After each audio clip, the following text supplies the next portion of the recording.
शांति। सभी भाई बहन प्यार से बोलो ओम शांति।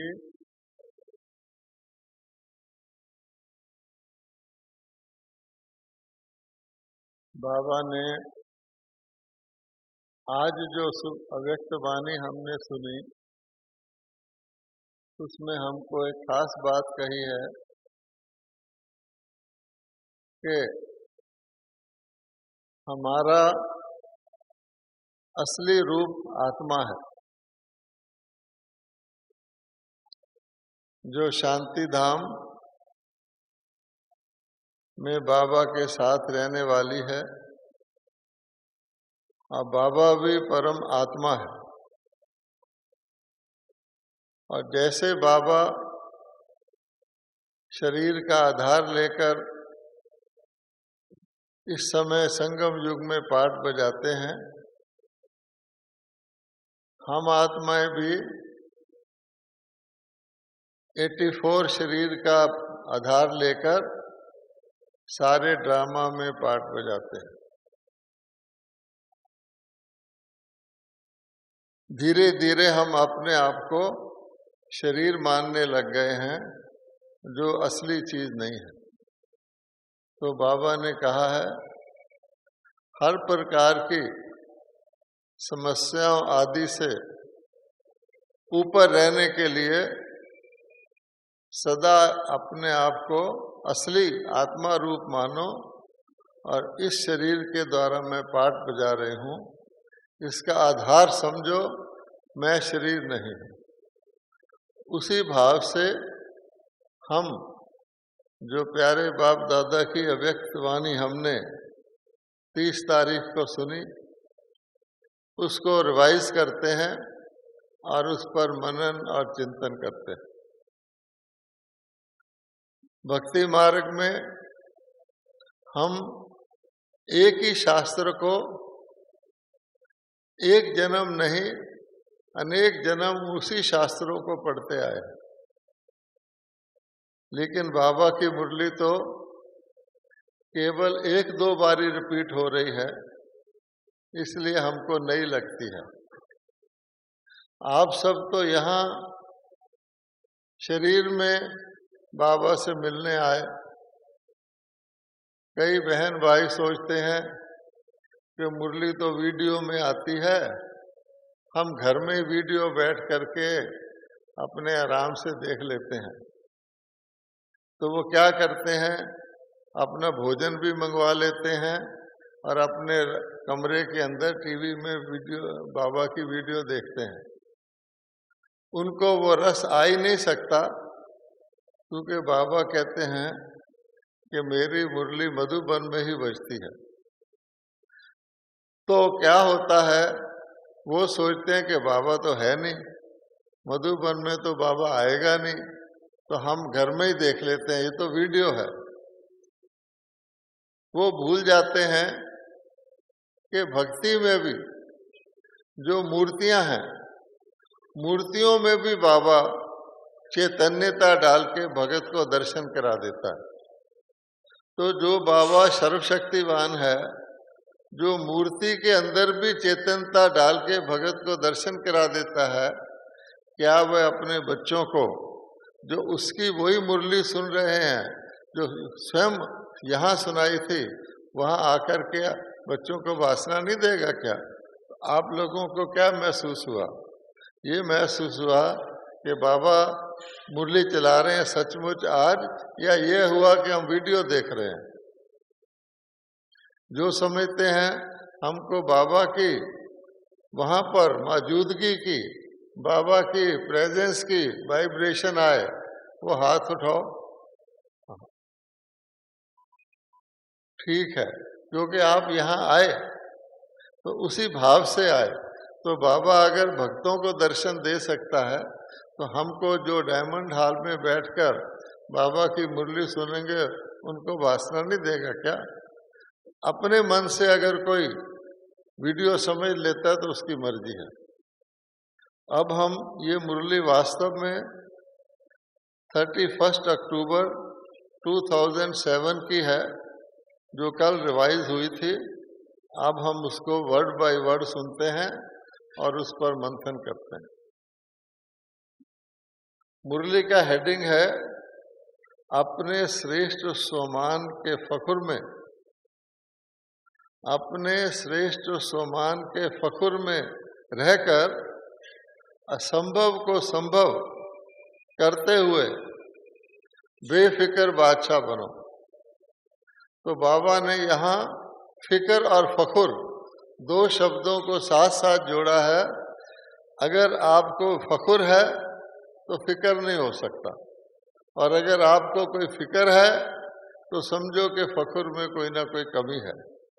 तो फखुर को क्या कहते हैं? अपना नशा, अपनी मस्ती, अपना सेल्फ प्राइड। और फिक्र तो फिर अगर बादशाह को भी फिक्र हो जाए तो बादशाह काहे का रहा। इसलिए बाबा बेफिक्र बादशाह कहते हैं। एक था बादशाह, वो शाम को सारे नगर का चक्कर लगा के थका हुआ अपने महल में आया और अपने दरबान को बोला, आज मैं बहुत थक गया हूँ, सीधा सोने जाऊंगा, भोजन नहीं करूंगा। तो उसने कहा, बादशाह सलामत, जैसी आपकी इच्छा। तो जब वो अपने सोने वाले महल में एंटर होने लगा तो दरबान ने कहा, हजूर, आज दिन में एक काला सांप आपके इस बेडरूम में घुस गया था। हमने बहुत कोशिश किया पर वो मिला नहीं। पर आप तो बादशाह हैं, सब चीज के बादशाह हैं, अगर आपको सांप क्या कहेगा, आप आराम से सो जाओ। अब वो तो कह के चला गया, तो आपके ख्याल में बादशाह को नींद आई होगी क्या? तो इसलिए बाबा कहते हैं, फिक्रमंद बादशाह जो है वो तो चिंता में आ गया ना। हमें बाबा कहता है, आपके पास मैंने दो चीजें दी हुई हैं, जिस कारण से आप कुछ भी हो जाए आप चैन से सो सकते हो। वो दो चीजें मुरली में आएंगी, लेकिन हेडिंग यही है कि मेरे सब बच्चे बेफिक्र बादशाह हैं और उनको रहना चाहिए। तो मुरली शुरू हो रही है। आज बाप दादा अपने चारों ओर के श्रेष्ठ स्वमानधारी विशेष बच्चों को देख रहे हैं। हर एक बच्चे का स्वमान इतना विशेष है जो विश्व में कोई भी आत्मा का नहीं है। एक तरफ बाबा के थोड़े से बच्चे और एक तरफ सारे विश्व के आत्माएं।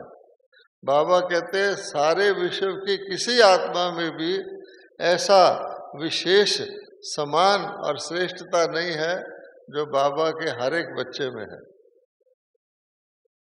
आप सभी विश्व की आत्माओं के पूर्वज भी हो और पूज्य भी हो। कैसे? कि सबसे पहले इस सृष्टि पर हम आत्माएं उतरे तो सबके पूर्वज हो गए। इसीलिए ब्रह्मा जी को आदि देव कहते हैं। हर धर्म वाले ब्रह्मा जी को अपना पूर्वज मानते हैं, चाहे वो अंग्रेज लोग उसको एडम कहें, मुसलमान लोग उसको आदम कहें, हम उसको ब्रह्मा कहें। तो उसके साथ साथ उसके बच्चे भी पूर्वज हो गए। और फिर बाबा कहते पूज्य हो, क्योंकि सारी दुनिया के अंदर और किसी की शरीर के साथ इस प्रकार से मंदिर बना के पूजा नहीं होती जितनी हमारे पूर्वजों की होती है। सारे सृष्टि के वृक्ष की जड़ में आप आधार मूर्त हो। जैसे किसी भी चीज का फाउंडेशन होता है, इसी प्रकार के वृक्ष का जो फाउंडेशन होता है झाड़ का,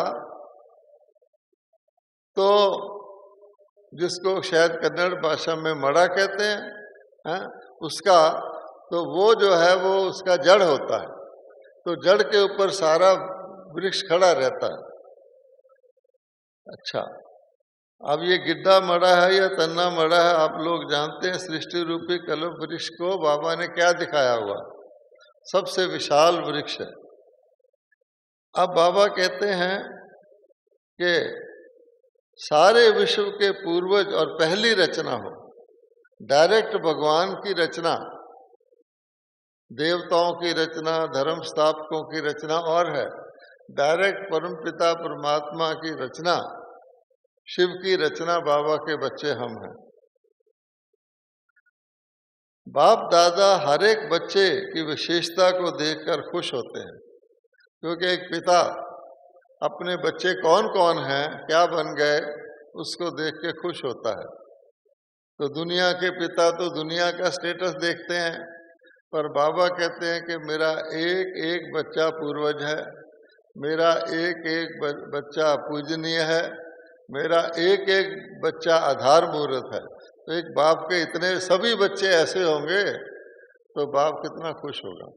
जो अन्य है वो कहता है मेरे डायरेक्ट बच्चे नहीं हैं।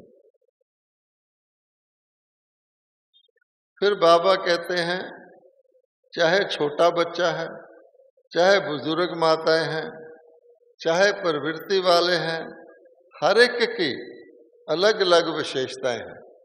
बाबा ने बच्चों को एक कैटेगरी में डाल दिया, बुजुर्ग माताओं को एक में डाल दिया, और बाकी जो है प्रवृत्ति वालों को एक में डाल दिया।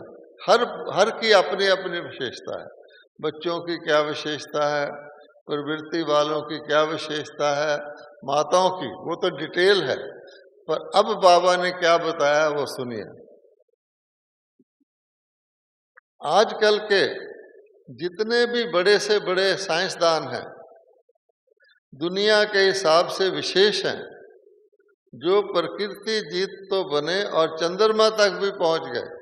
आखिर उन्होंने प्रकृति को जीता, कुछ नियमों को जीता, तभी चंद्रमा तक पहुंचे। अच्छा, लेकिन इतनी छोटी सी ज्योति स्वरूप आत्मा को नहीं पहचान सके।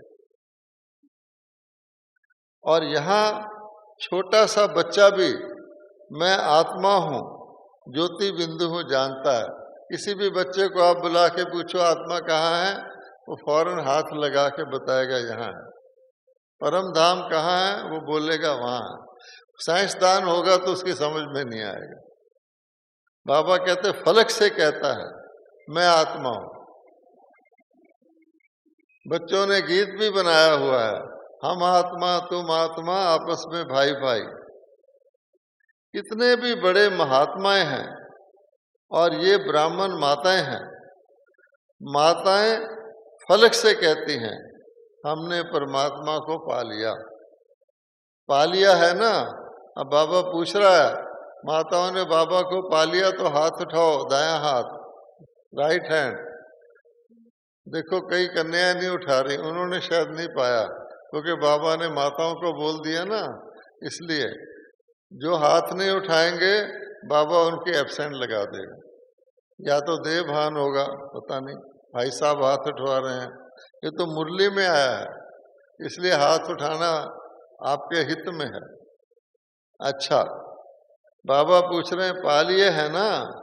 और महात्मा क्या कहते हैं, परमात्मा को पाना बहुत मुश्किल है, कई जन्म लगते हैं, कई जन्मों की तपस्या लगती है। और प्रवृत्ति वाले, अब बाबा ने अलग अलग विशेषता बताई थी ना, प्रवृत्ति वाले चैलेंज करते हैं।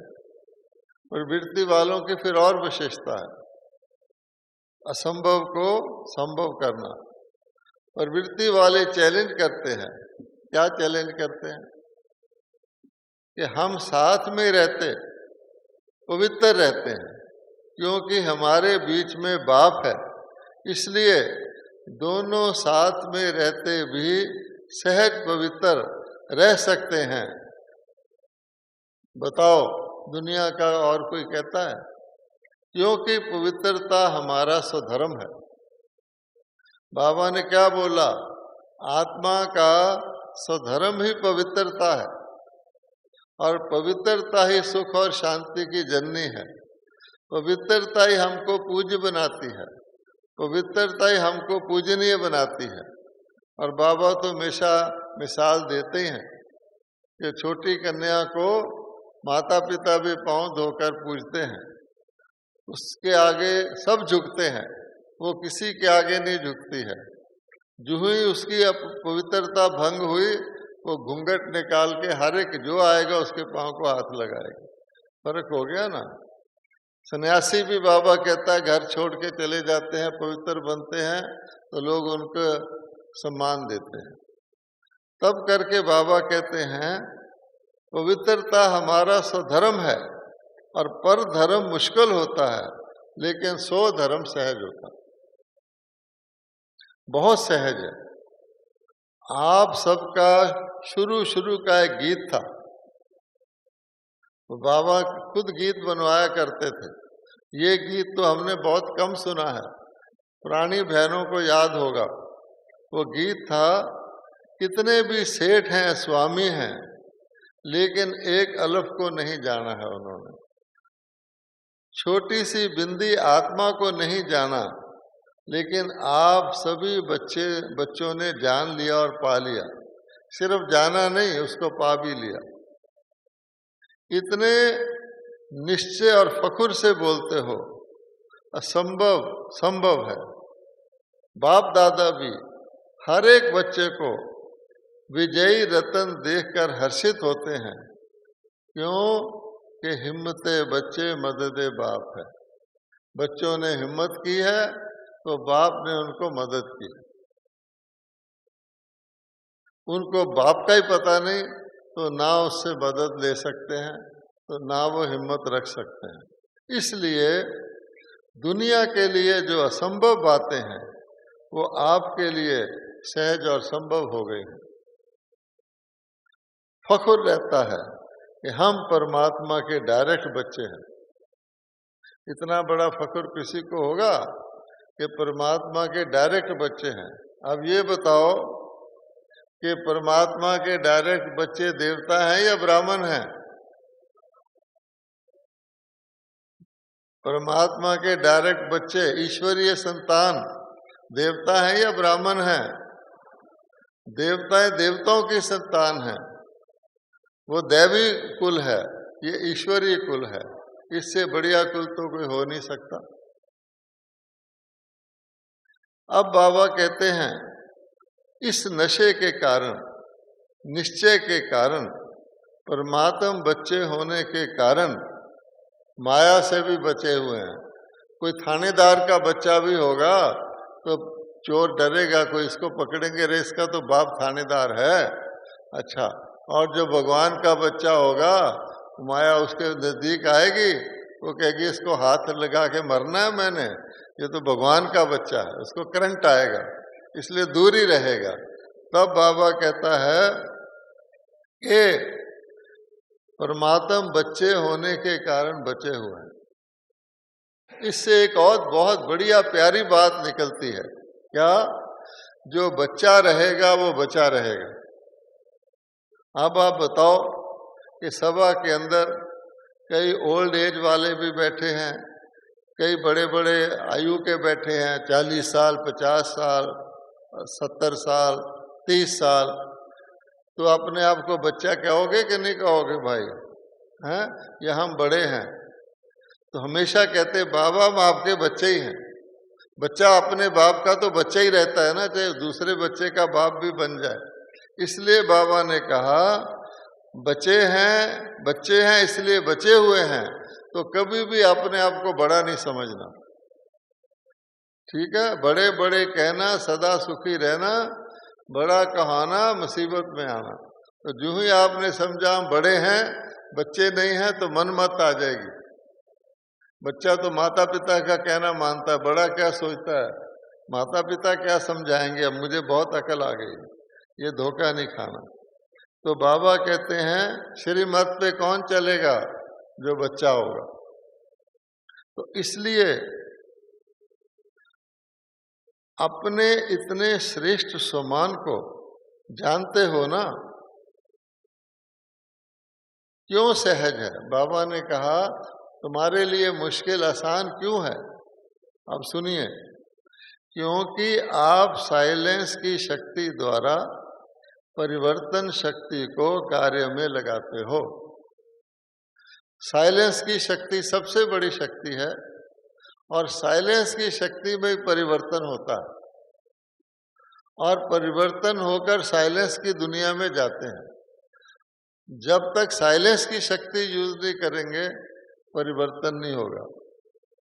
बोलने की शक्ति, अन्य जितनी भी शक्तियां हैं, बुद्धि की शक्ति, धन की शक्ति, शरीर की शक्ति, परिवार की शक्ति, पद की शक्ति, पोस्ट की शक्ति कोई काम नहीं आएगी, परिवर्तन नहीं करेगी और ये अभिमान बढ़ाएगी। इसलिए बाबा कहते हैं साइलेंस की शक्ति से परिवर्तन में कार्य में लगाते हो। क्या परिवर्तन करते हैं? नेगेटिव को पॉजिटिव में परिवर्तन कर लेते हो। बाबा ने बताया हुआ है हर चीज का एक नेगेटिव है, एक पॉजिटिव है। तो साइलेंस की शक्ति वाला उसका पॉजिटिव देखेगा और दूसरी शक्ति वाला उसका नेगेटिव देखेगा। तो नेगेटिव से चिंता, भय उत्पन्न हो जाएगा, पॉजिटिव वाला सदा निश्चिंत रहेगा, बेफिक्र बादशाह रहेगा। इसलिए माया कितने भी समस्या के रूप में आती है, लेकिन आप परिवर्तन की शक्ति से, साइलेंस की शक्ति से समस्या को समाधान रूप बना देते हो। सारी दुनिया समस्या स्वरूप है, बाबा के बच्चे समाधान स्वरूप हैं। हमारे पास समस्या आ ही नहीं सकती। इसलिए बाबा कहते हैं कि कारण को निवारण रूप में बदल देते हो। है ना इतनी ताकत? आप बताओ, आप बीकेज में इतनी ताकत है कर्नाटक वालों में, जो कारण नहीं निवारण और समस्या नहीं समाधान रूप है। क्योंकि बाबा को समाधान रूप बच्चे, निवारण रूप बच्चे चाहिए। एक बार फिर हाथ उठाओ, अच्छा रहेगा आपको। मुरली सुन रहे हैं, रिवाइज सुन रहे हैं, बहुत अच्छा। बाबा कहते हैं कोर्स भी तो यही कराते हो ना, कि नेगेटिव को पॉजिटिव करने की विधि सिखाते हो। इस परिवर्तन शक्ति द्वारा, ये परिवर्तन शक्ति तुम्हें बाप से वर्षे में मिली है और दुनिया में कोई परिवर्तन नहीं कर सकता, विश्व परिवर्तन नहीं कर सकता। चाहे वो कोई धर्म स्थापक हो, चाहे कोई वैज्ञानिक हो, कुछ भी करेगा सीढ़ी नीचे जाएगी। लेकिन परिवर्तन करने वाला पिता और उसके बच्चे वो परिवर्तन की शक्ति को यूज करना जानते हैं। इसलिए बाबा कहते हैं कि तुम विधि सिखाते हो। ये परिवर्तन शक्ति बच्चों को बाप द्वारा वर्षे में मिली है। एक ही शक्ति नहीं, सर्व शक्तियां परमात्मा से वर्षा मिला है। वैसे हम अष्ट शक्तियां कहते हैं गिनाने के लिए, लेकिन गिनोगे तो सर्व शक्तियां बाबा के बच्चों के पास हैं। इसलिए बाप दादा हर रोज कहते हैं, क्या कहते हैं? शक्तियों को धारण करने के लिए हर रोज मुरली सुनते हो ना, तो हर रोज बाप दादा यही कहते हैं कि बाप को याद करो और वर्षे को याद करो। तो बाबा का वर्षा क्या है? प्रेम, शांति, सुख। तो यही वर्षा शक्तियों का फल है। क्योंकि सतयुग में आपके गुण ही गुण हो जाते हैं, सतयुग में शक्तियों की जरूरत नहीं रहती। आप देखोगे देवताओं की डिग्री है सर्व गुण संपन्न। देवताओं की डिग्री में सर्व शक्ति संपन्न नहीं है। क्यों? कि जब फल निकल गया, गुण है फल, शक्तियां उसके पीछे ताकत। तो जैसे किसी पेड़ की ताकत से उसका आम निकल आया, तो आम में सारी शक्ति आ गई, फिर आपको पेड़ का पत्ता टेस्ट करने का जरूरत नहीं है। इसीलिए बाबा कह रहे हैं कि वर्षे को याद करो। बाप की याद भी सहज क्यों आती है? क्योंकि वर्षे की प्राप्ति को याद करते हो। तो बाप की याद प्राप्तियों के द्वारा आती है। भगत लोग क्या करते हैं? वो पहले तो भगवान को जानते ही नहीं, फिर उसको याद करते हैं तो वर्षे का तो उनको नाम ही नहीं है। वो क्या कहते हैं? हे परमात्मा, बस मुझे उठा ले और मोक्ष में भेज दे, दोबारा मैं इस दुनिया में कभी नहीं आऊं। तो इसमें वर्षा हुआ क्या? और झूठ बोलते हैं। अगर सचमुच मोक्ष में जाने के लिए कोई लेने आ जाए तो कहेंगे मैं मरना नहीं चाहता, मेरी आयु लंबी हो जाए। कोई भी गृहस्थी के पास कोई मांगने के लिए साधु आता है तो क्या आशीर्वाद देता है, धनवान भव, पुत्रवान भव, आयुष्मान भव, तब उसको मिलता है कुछ। अगर वो कह दे मुक्त हो जा, सदा के लिए दुनिया छोड़ दे, तो फिर क्या उसको देगा कोई पैसा? तो ऊपर ऊपर से कहते हैं मोक्ष, मरना तो चाहते नहीं। बाबा कहते हैं आपको तो स्वर्ग का वर्षा मिलता है। तो किसी फकीर को बादशाही मिल जाए तो उसको कितनी खुशी होगी, वो चक्कर लगाएगा जो बादशाही देने वाला है। तब बाप कहते हैं बाप की याद भी सहज क्यों आती है? जब वर्षे की प्राप्ति को याद करते हो तो बाप की याद प्राप्ति के कारण सहज आ जाती है। किसी के दादाजी के पास प्रॉपर्टी हो तो दादाजी के पांव दबाना शुरू कर देता है, कुछ प्रॉपर्टी दे जाए मेरे लिए। इसलिए बाबा कहता है वर्षा ही बाप को याद कराता है। और ये भी कहा गया ना, दुख में सिमरन सब करे, सुख में करे न कोई।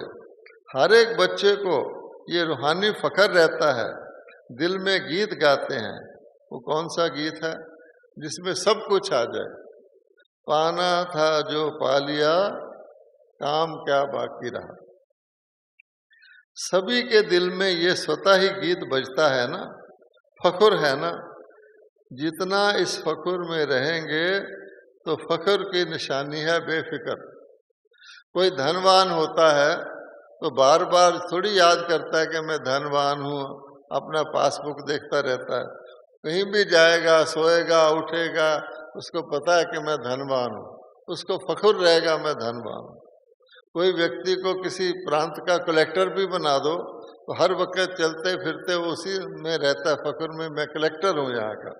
इसी प्रकार से बाबा कहते हैं कि तुमको बाबा ने बना दिया सज्जू के राजकुमार, तो राजकुमार को नशा तो रहेगा ना मैं राजकुमार हूँ। अगर किसी भी प्रकार का संकल्प में, बोल में या संबंध संपर्क में फिक्र रहता है तो समझो फखर नहीं है। बाप दादा ने बेफिक्र बादशाह बनाया है। अब बाबा कहते हैं बोलो बेफिक्र बादशाह हो, हैं तो हाथ उठाओ जो बेफिक्र बादशाह।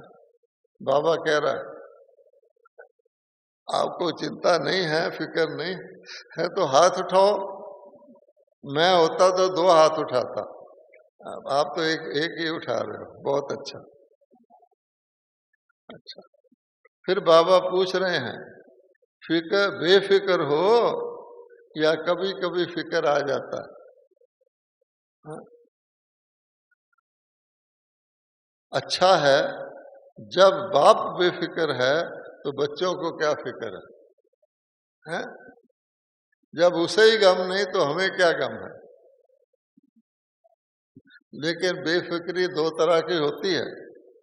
एक होती है अलबेलेपन की बेफिक्री, वो नहीं करना कि कई बच्चे पढ़ते ही नहीं कि मैं बेफिक्र हूँ, पढ़ाई के इम्तिहान आएगा तो फेल हो जाएंगे। बाप दादा ने कह दिया है, अब सुनिए आपके काम की चीज है। बाप दादा ने कह दिया है कि सब फिक्र या किसी भी प्रकार का बोझ है तो बाप दादा को दे दो। बाप सागर है ना, तो बोझ सागर में समा जाएगा। सागर में कुछ भी डालोगे समा जाएगा। तो बताओ, अगर कोई थोड़ा बहुत फिक्र रह गया है तो बाप को दे दो। अगर आपका टिकट गुम हो गया वापस जाने का तो क्या करोगे? हैं? चिंता करोगे या बाप आप ही आपको पहुंचा देगा वापस? फेथ रखोगे तो पहुंचा देगा, उससे भी बढ़िया टिकट दे देगा। लेकिन बाबा कहता है फेथ रखना। कभी बाप दादा बच्चों का एक गीत सुन के मुस्कुराते हैं, पता है ना कौन सा गीत? क्या करें, कैसे करें। कभी कभी तो ये गीत गाते हो ना, अब क्या होगा, मेरा टिकट गुम हो गया। बाप दादा तो सुनता रहता है, लेकिन बाप दादा सभी बच्चों को ये कहता है, हे मीठे बच्चे, लाडले बच्चे, साक्षी दृष्टा की स्थिति पे की सीट पर सेट हो जाओ और सीट पर सेट हो के खेल को देखो, बहुत मजा आएगा। वाह, त्रिकालदर्शी स्थिति में स्थित हो जाओ, तीनों कालों का देखो सामने से, सीट के नीचे आते हो इसलिए अपसेट होते हो। सेट रहो तो अपसेट नहीं होंगे। आजकल तो खास तौर पे कहते हैं सीट का बेल्ट बांध लो, बेल्ट ना बांधो तो चलान कर देते हैं। ये भाई पता नहीं सेट होए या ना हो, इसको बांध दो। तो ये तो बंधन वाला, कैद करने वाला सेटिंग है ना। लेकिन बाबा कहता है जो राजा होता है वो बेल्ट बांध के सीट पर नहीं बैठता।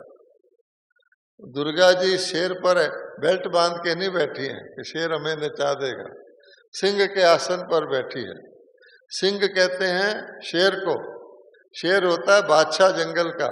शेर किसी से नहीं डरता, शेर से सब डरते हैं।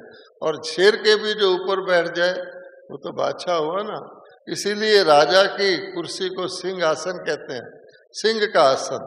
तो जो इतना पावरफुल है वो इस पर बैठेगा। तो हमें तो बेल्ट लगाने की जरूरत नहीं है, अपनी अपनी सुमान की सीट पर सेट हो जाओ। सुमान में बाबा ने क्या कहा है? अरे मैं आत्मा हूँ, बाप का संतान हूँ, कंबाइंड हूँ, माया मेरे पास आ नहीं सकती। मुझे सिक्योरिटी गार्ड भी रखने की जरूरत नहीं है और अपने हाथ में तीर कमान रखने की भी जरूरत नहीं है। कईयों को सिक्योरिटी गार्ड पे भरोसा नहीं होता तो अपने रामचंद्र जी क्या कर रहे हैं? त्रेता में क्यों गए? अब कहा कि पता नहीं दुश्मन आ जाए, मैं किसी पर भरोसा नहीं करता।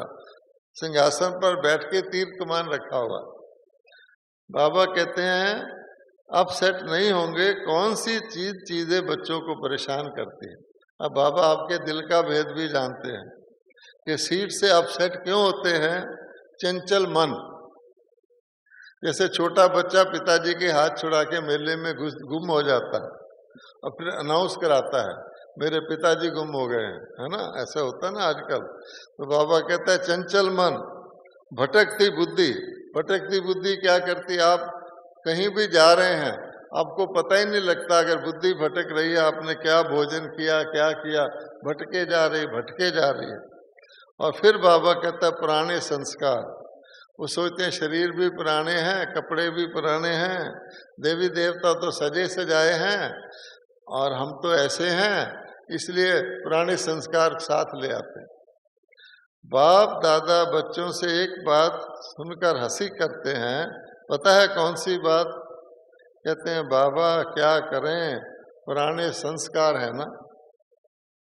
बाप दादा मुस्कुराते हैं, जब कह ही रहे हो मेरे संस्कार तो मेरा बना लिया तो मेरे को तो अधिकार हो जाता है। अब किसी बिल्ली को भी कह दो मेरी बिल्ली, वो पास आके आपकी गोद में बैठ जाएगी। तो बाबा कहते आपके संस्कार हैं। जब पुराने संस्कार को मेरा कह दिया तो मेरा तो जगह लेगा ना। क्या ये ब्राह्मण आत्मा कह सकती है मेरे संस्कार?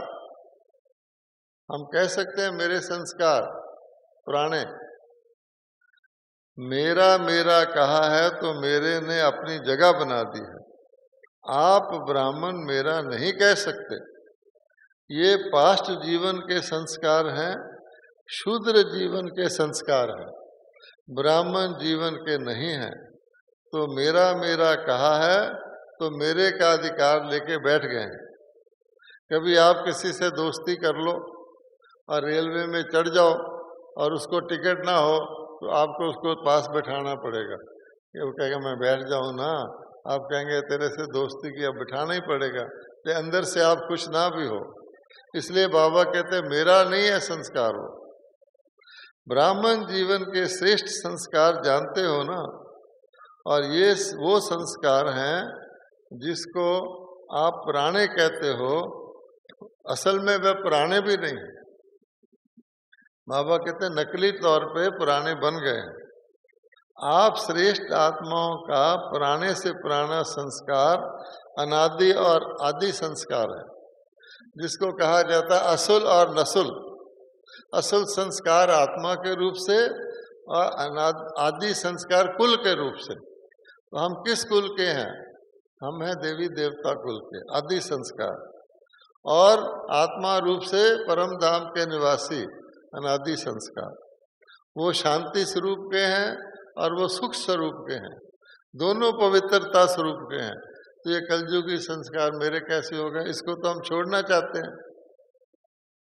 ये तो द्वापर के मध्य काल के संस्कार हैं। तो मध्य के संस्कार को बाप की मदद से समाप्त कर देना कोई मुश्किल नहीं है। अपने लिए मुश्किल हो सकता है, पर जब बाबा साथ है तो आप इस संस्कार को समाप्त करना बिल्कुल मुश्किल नहीं है। अब सुनिए, परंतु होता क्या है, बाप जो सदा आपके साथ कंबाइंड है, उसे कंबाइंड जानकर सहयोग नहीं लेते। कंबाइंड का अर्थ ही है समय पर सहयोग देने वाला, लेकिन समय पर सहयोग ना लेने के कारण मध्य के संस्कार महान बन जाते हैं। तो कंबाइंड रखेंगे तो आदि और अनादि संस्कार याद आएंगे, और नहीं रखेंगे तो मध्य के संस्कार याद आएंगे। बाप दादा यही चाहते हैं, सब पूजनीय आत्माएं हैं, तो पूजनीय आत्माओं का विशेष लक्षण क्या है? ये बाबा ने कल बहुत अच्छी बात बताई है। उस लक्षण को हम धारण कर लेंगे तो बेड़ा पार है। पूजनीय आत्माओं का विशेष लक्षण दुआ देना है। भक्ति में हम वैसे कहते थे प्राणियों का उद्धार हो, सबका कल्याण हो, नहीं, दुआ देना है। जो आए उसको दुआ दे दो बस, क्योंकि बाबा कहता है ब्लेसिंग देना मेरी तरफ से आपका काम है। तो आप सभी जानते हो कि आप सभी पूजनीय आत्मा हो, तो ये दुआ देना अर्थात दुआ लेना अंडरस्टूड हो जाता है। हम जब दुआ देंगे तो दूसरा भी बदले में दुआ देगा। तो दुआ, जो दुआ देता है, जिसको देता है, उसकी दिल से बार बार देने वाले के लिए दुआ निकलती है। तो हे पूज्य आत्माओं, आपका निजी संस्कार है दुआ देना। पीछे कुछ दिन पहले आपने मुरली पढ़ी होगी कि अगर आप ब्लड प्रेशर की गोली खाते हैं, आप अगर बाप के साथ प्यार करके सो जाए तो आपको ब्लड प्रेशर नहीं होगा। बाबा ने बताया है कि यज्ञ के आदि काल में बाबा ने कुछ टाइम के लिए सबका दवाई खाना बंद कर दिया था और उनको खाली साधारण छाछ और डोडा खिलाते थे। उस पीरियड में कोई बीमार नहीं हुआ। इसलिए बाबा कहते हैं अंत में भी ये होने वाला है, क्योंकि दवाइयाँ स्वाइयाँ आपको मिलेंगी नहीं। इसलिए वो जो अशरीरी अवस्था धारण करनी है पहले से धारण कर लो। बाबा कहा तो बाबा से बड़ा दवाई देने वाला कौन है? तो बाबा कहते मैं उसी को दूंगा जो अभी से दुआ देना सीखेगा। तो पूज्य आत्माओं, आपका निजी संस्कार है दुआ देना, अनादि संस्कार है दुआ देना। जब आपके जड़ चित्र भी दुआ दे रहे हैं, लोग आपके चित्रों के पास जाते हैं, बस चित्र ने ऐसे किया होता है, जो चाहिए शांति चाहिए, सुख चाहिए, तूफान खत्म करना चाहिए, अफसोस खत्म करना चाहिए, चिंता, सब देवता को देखते हैं। और बेचारे देखते हैं तो समझ में नहीं आता, इसलिए आंखें बंद करके देखते हैं कि वाह देवता के आगे जाएंगे, आंखें बंद कर लेंगे, क्यों? असली बात दिखे, अच्छी तरह समझ जाए। तो बाबा कहते हैं आप चैतन्य पूज्य आत्माओं का तो दुआ देना ये नेचुरल संस्कार है, ताकि आपके चित्र भी दुआ दे रहे हैं। इसको कहा है, कहो मेरा संस्कार। मध्य द्वापर का संस्कार अब नेचुरल और नेचर हो गया है। वास्तव में ये संस्कार दुआ देने का नेचुरल है। जब किसी को दुआ देते हैं तो वह आत्मा कितना खुश होती है, वह खुशी का वायुमंडल कितना सुखदायी होता है। तो जिन्होंने भी किया उन सबको, चाहे वो आए हैं चाहे नहीं आए हैं, लेकिन बाप दादा के सामने हैं, तो उनको बाप दादा मुबारक दे रहे हैं। जिन्होंने दुआ देने का काम किया है उनको बाप दादा मुबारक दे रहे हैं। अच्छा किया है तो उसे अपनी नेचुरल नेचर बनाते हुए आगे भी करते रहना और कराते रहना। एक होता है अटेंशन देकर दुआ देना, एक होता है धीरे धीरे आपकी नेचुरल नेचर ही हो जाती है कि कोई आएगा, जीते रहो, खुश रहो। और जिन्होंने थोड़ा बहुत भी किया है और नहीं भी किया है, तो वह सभी अपने को सदा मैं पूज्य आत्मा हूँ, मैं बाप की श्रीमत पर चलने वाली विशेष आत्मा हूँ, इस स्मृति को बार बार अपनी स्मृति और स्वरूप में लाना। क्योंकि हर एक से जब पूछते हैं कि आप क्या बनने वाले हो, अब बाबा ने कहा उसको बार बार स्मृति में लाना और स्वरूप में लाना। क्या मतलब हुआ, कौन से में लाना, अब आगे सुनिए। क्योंकि जब हर एक से पूछते हैं आप क्या बनने वाले हैं, तो सब कहते हैं हम लक्ष्मी नारायण बनने वाले हैं। तो जब लक्ष्मी नारायण बनने वाले हैं तो अपनी स्मृति और स्वरूप में लक्ष्मी नारायण रखेंगे कि नहीं?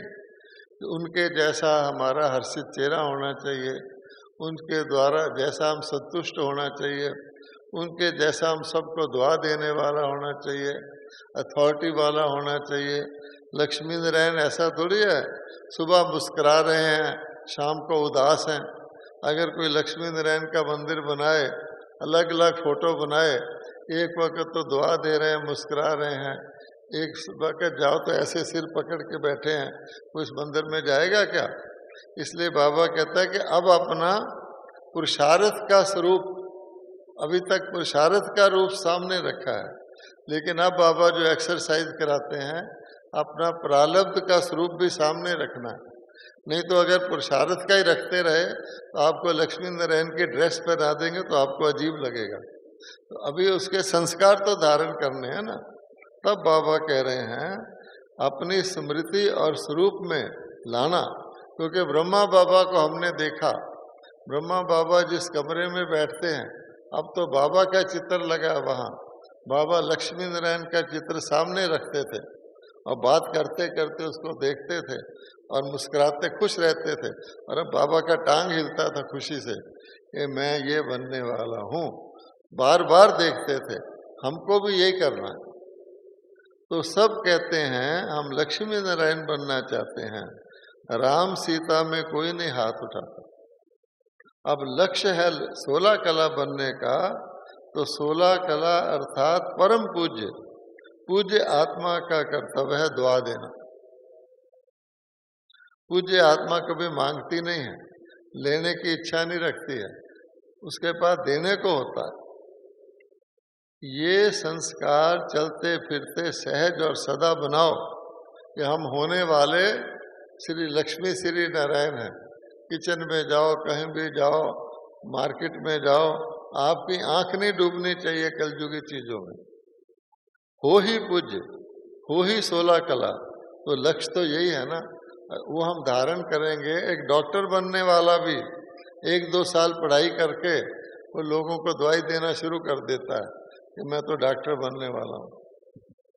तो संकल्प करो, बाप के प्यार में माया कितने भी तूफान सामने लाए, लेकिन मास्टर सर्वशक्तिवान आत्माओं के आगे तूफान भी तोहफा बन जाएंगे। आएगा तूफान बन के। कहते हैं कि मीरा के गले में किसी ने सांप डाला, वो हार बन गया फूलों का। मीरा को किसी ने जहर पिलाया, ये तो भक्ति मार्ग की मीरा है, और वो अमृत का प्याला बन गया। तो बाबा कहते हैं तूफान भी तोहफा बन जाएगा, हम तो बाबा के बच्चे हैं। ऐसा वरदान सदा याद रखो, कितना भी ऊंचा पहाड़ हो, पहाड़ बदलकर क्या रुई बन जाएगा। बाबा राई भी नहीं कहता, राई भी चुभता है, रुई। निशानी क्या है? विष्णु जी सांप की सैया पर सोए हुए हैं और सांप उनका सिक्योरिटी गार्ड बना हुआ है। श्री कृष्ण जी नदी पार जा रहे हैं, पानी का तूफान है, सांप आकर के उनकी छतरी बना हुआ। ये सारी कथाएं हैं कि नहीं है? अभी समय की समीपता के प्रमाण वरदानों को हर समय अनुभव में लाओ, अनुभव की अथॉरिटी बनो। अभी बोलने की अथॉरिटी है, ज्ञान की अथॉरिटी है, अनुभव की अथॉरिटी बनो। अब दादी जानकी जी ने कल क्या किया? बस ओम शांति, बाबा ही हमें खिला रहा है, बाबा ही हमारा है। जियो तो भी और मरो तो भी बाबा की याद में। तो वो शब्द आप सुने, आप देखेंगे, याद आती जानकी की मस्ती थी। फिर आप हमसे पूछती है, आप लोगों को खाना पीना सब बाबा से ठीक मिल रहा है ना? ये अनुभव की अथॉरिटी है। अच्छा, जब चाहो तब अशरीरी अपने को शरीरी बनने की, फरिश्ता स्वरूप बनने की एक्सरसाइज करते रहो। अभी अभी ब्राह्मण, अभी अभी फरिश्ता, अभी अभी अशरीरी, चलते फिरते काम काज करते भी 1 मिनट 2 मिनट निकाल कर अभ्यास करो। ये एक्सरसाइज हमको करनी है। आपने देखा होगा कई फैशनेबल लोग होते हैं, अपने पर्स में शीशा रखते हैं, लिपस्टिक रखते हैं, 2 घंटे बाद कहीं भी होंगे तो ऐसे करके ऐसे करेंगे, वो सुंदर दिखना चाहते हैं, नकली। तो बाबा कहते हैं जो एक्सरसाइज करने वाले होते हैं वो भी जहाँ भी देखेंगे ऐसे करते रहेंगे। तो इस प्रकार से हमको भी देवता बनना है, तो हम वो रूप अपना, हमारा रूप ऐसे नहीं हम सोने के जेवर पहन के बैठ जाए हम देवता बन रहे हैं, वो स्वांग होगा, अच्छा नहीं लगेगा, लोग हंसेंगे। लेकिन अपनी स्थिति को हमने ब्राह्मण से फरिश्ता बनना है, फरिश्ता से आत्मा बनना है, वो अंदर ही अंदर उस स्थिति का अभ्यास करना। अभी आप नीचे बैठे हैं, आप 1 मिनट के लिए मन से यहाँ आके बैठ जाओ,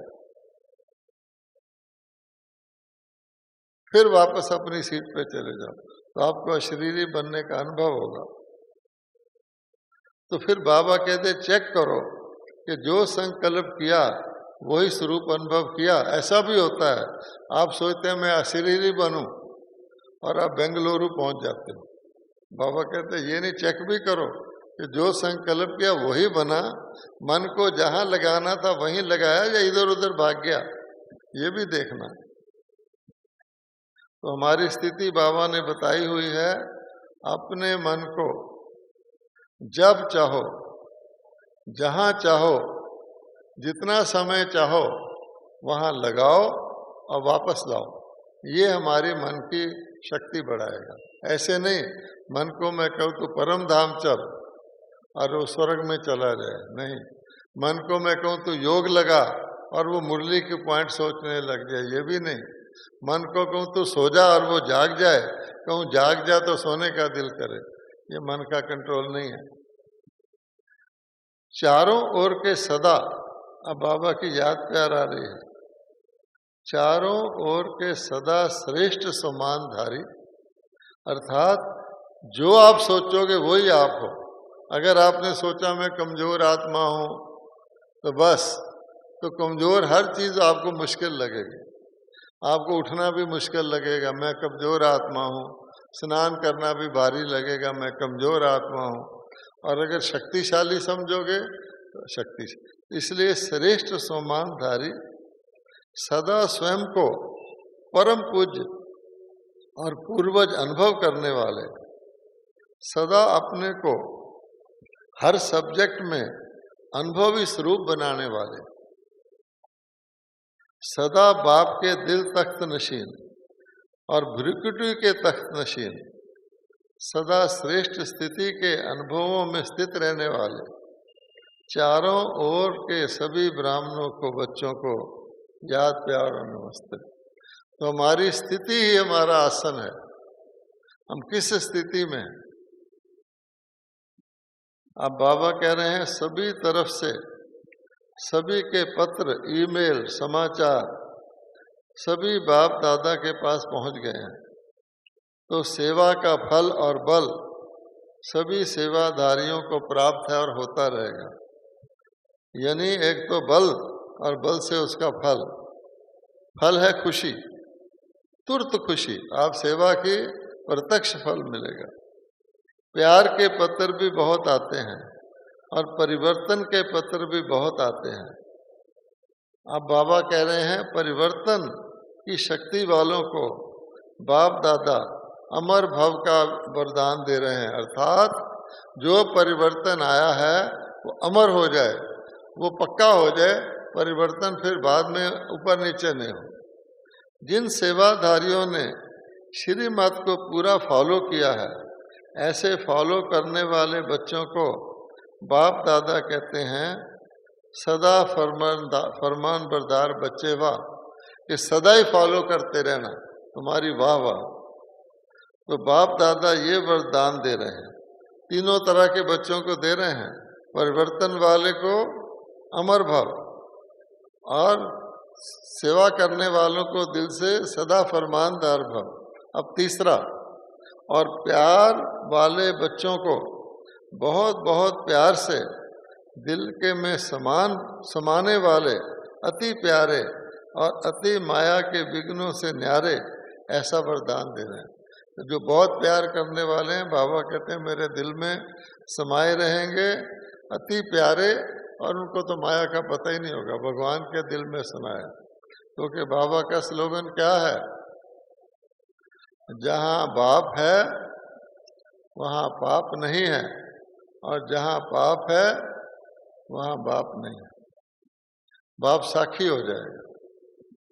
अच्छा, सेवा कर्नाटक जोन की है, अच्छा है। सेवा का जो चांस लिया है वह भी सभी संतुष्ट हैं और संतुष्ट किया है। इससे अपने जमा का खाता बहुत अच्छा जमा किया है। कर्नाटक की संख्या भी कम नहीं है, संख्या अच्छी है। और जैसे अभी संगठित रूप में मिलकर निर्विघ्न सेवा का रिकॉर्ड दिखाया है, सभी सब जोन इकट्ठे होकर यहाँ आए हैं, ऐसे ही आगे भी कर्नाटक संगठित रूप में बहुत कुछ कमाल कर सकता है। संगठन में बल है। हम एक बाप के हैं, एक हैं। बाप दादा के पास नक्शा है, कमाल कर सकते हैं। बाबा के पास सारा कर्नाटक का नक्शा है सेवा का। इस सबको आपने जीतना है, सबको संदेश देना है, कमाल कर सकते हैं। इसलिए संगठित रूप का जलवा दिखाना है।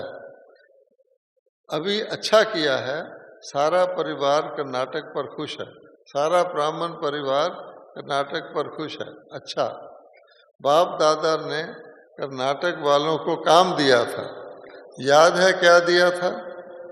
वारिस क्वालिटी निकालने के लिए कहा था। बाबा कहता है याद है, सेवा में तो अच्छा नंबर लिया है, अभी इतने वारिस निकालो जो नंबर 1 में आ जाओ। वारिस क्वालिटी निकालने में भी नंबर 1 आ सकते हैं अगर ज़्यादा वारिस निकालेंगे तो। इसके बाद बाबा ने टीचर्स, सभी टीचर्स को कहा, सभी टीचर उठो, आप उठना नहीं, टीचर्स भी कम नहीं हैं। बाप दादा तो सभी टीचर्स को गुरु भाई देखते हैं। गुरु भाई का अर्थ है बाप के समान, क्योंकि बाप की गद्दी पर टीचर बैठते हैं। तो टीचर्स को विशेष हर कर्म बाप समान ही करना है, क्योंकि बाप की गद्दी ली है। करेंगे नहीं, करना ही है, क्योंकि टीचर्स बाप की तरफ से स्टूडेंट के आगे एक निमित्त साकार रूप में बाप समान है। टीचर का हर कर्म स्टूडेंट के आगे बाप समान दिखाई दे। सबके मुख से निकले ये तो बाप को फॉलो करके बाप समान बने हुए हैं। तो ऐसा लक्ष्य है ना, यही लक्ष्य है ना। बाबा कहता है कांध हिलाओ, टीचर निमित्त हैं, तो निमित्त के ऊपर जिम्मेवारी भी होती है। तो फॉलो कर रही हो, लेकिन और भी आगे करना है। लक्ष्य बहुत अच्छा है, और बाप को यही हर टीचर से शुभ भावना है कि बाप समान बनना ही है। इसके बाद दादी जानकी जी ने जो कल बोला था, कईयों को समझ में आया, कईयों को नहीं आया, तो वो भी सुनिए। दादी जानकी जी कह रही हैं, ओम शांति। सारी दुनिया को पता चलता है कि डायमंड हॉल में क्या क्या हो रहा है टीवी के द्वारा। जीवन जीना है तो कैसे, अगर मरना भी होगा तो कैसे।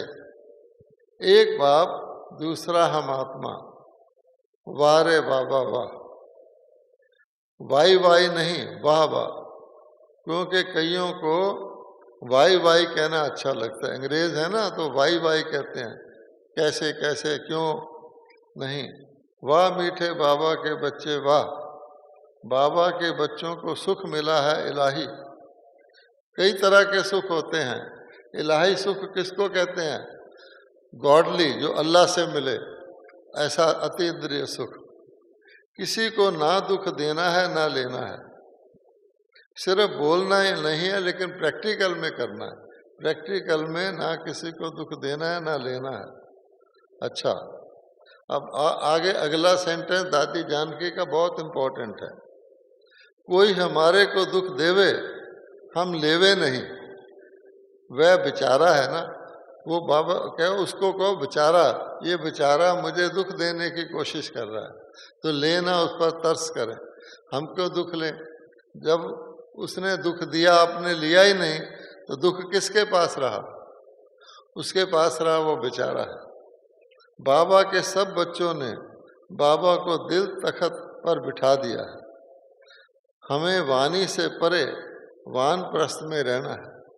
दिलाराम बाबा है, उसके 3 बच्चे सुख शांति और प्रेम अच्छी सेवा कर रहे हैं। इतनी सारी सभा को देखकर शुक्रिया बाबा आपका। आप सबको बुलाते हो, खिलाते हो, सबको खाना ठीक मिलता है ना, सोने का ठीक मिलता है ना, ये दादी पूछ रही है। फिर आगे, गुलजार दादी बाबा का रथ है ना, क्योंकि सारी मुरली तो गुलजार दादी के रथ से चली है। हमें जो बाबा कहे वो करना ही है।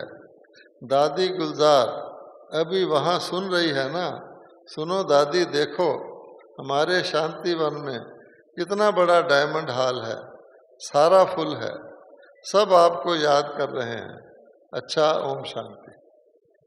तो ये थी आज की रिवीजन कल की बाप दादा की मुरली का। तो हमने सब कुछ सुना, एक बारी रिवाइज किया कि बाबा कहता है चंचल मन, भटकती बुद्धि और पुराने संस्कार, इसी का नाम लेकर के बच्चे पुरुषार्थ को ढीला कर लेते हैं, लेकिन नहीं,